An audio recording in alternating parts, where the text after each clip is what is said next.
Well, you're off to your very first appointment with a paediatrician. Now, this may raise some questions on what you need to bring, how you can prepare, and what will actually happen at the appointment itself. So I've got Betty with me here today to tell me everything that we need to know. So Betty, tell me, what do we need to prepare then for our very first paediatrician appointment? So for your first appointment, you don't need to prepare a lot really. It's really a getting to know you appointment, and all we want to do is have a chat and see what your concerns are.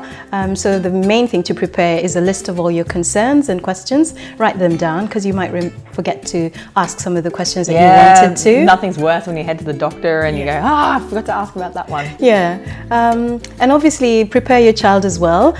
Give them a little bit of a heads up. You don't have to do it too long before the appointment, but maybe a couple of days before, and just let them know what to expect. Generally for the first appointments, we'll have a chat with you and your child and ask about things like their birth and your pregnancy and their first milestones. So it's really important if you could bring your red book as well, because that has a lot of useful information in there about their birth weight and their milestones and sometimes their immunizations as well. And make sure that you bring along any reports that you might have from any specialists or previous pediatricians or letters that you want to share. And even like school reports and things like that as well? Yes, that's really important. So with children who, especially school-age children, if your concerns are around concerns with behavior or learning issues, it's important to have a report from the school, or a letter from the teacher or your day caregiver about what are the concerns that they see, because they obviously spend a lot of time with your child, most of the working day, so they will have a different insight, a different perspective into some of the concerns that you might raise. And you know, a lot of us, I know when I had to take my son to a paediatrician, I had to dig out that red book, so don't ever get rid of that red book, you need it.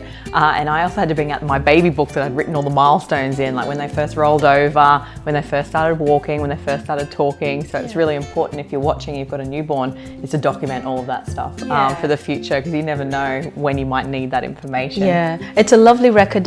So every newborn in Queensland will have a personal health record with a red book, and that's the place where you can document everything. You can write down the milestones, or you can write down hospital visits, and it has a good record of their weights, so then we can see where they're trending on the charts. Love it.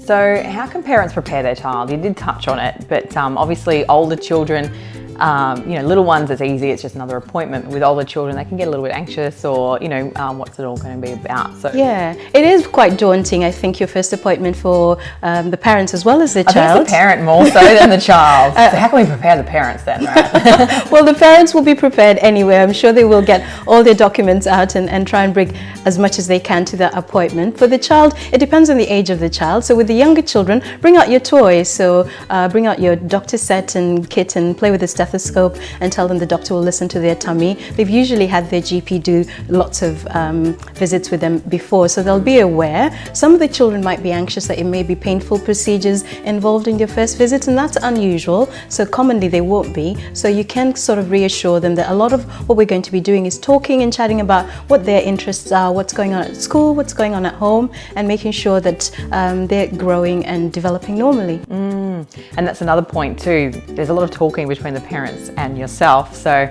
bring some activities or a couple of little things, or some snacks. Yeah, bring some distractions with you, some toys or snacks, because sometimes there may be a little bit of a wait before the appointment, depending on how busy the clinic is that day. So bring something that will keep the child distracted. And it's also useful to have a distraction when we're examining the child, because sometimes if you can distract them with a toy, then it makes it easier for us to sort of have a listen to their chest or do the things we need to do. Yeah, because you are really busy people. I think people forget paediatricians are on call overnight for any newborns that have been born and there's a concern about them. So, things happen just on the spur of the moment sometimes. Yeah, things can change, yeah. So what's the first appointment like then? It's a lot of talking, it's a lot of going through things. Yeah, so the first appointment, we want to get to know you and your child a little bit more. So we're asking about your pregnancy and what your and what the birth was like, the birth weight, and what the early development and the milestones were like. We're also asking questions about diet and eating habits, sleep habits. We also also ask about poos and wees. That's mandatory for all pediatricians.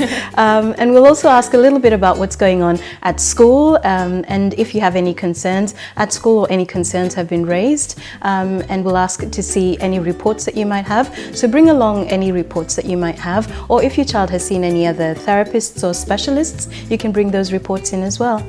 Love it. So there you have it. That's your first appointment with a paediatrician in a nutshell. So make sure you prepare any questions you may have in advance and follow all of those great tips. But if you are after a fantastic paediatrician, definitely get in touch with the Townsville Paediatrics Clinic today.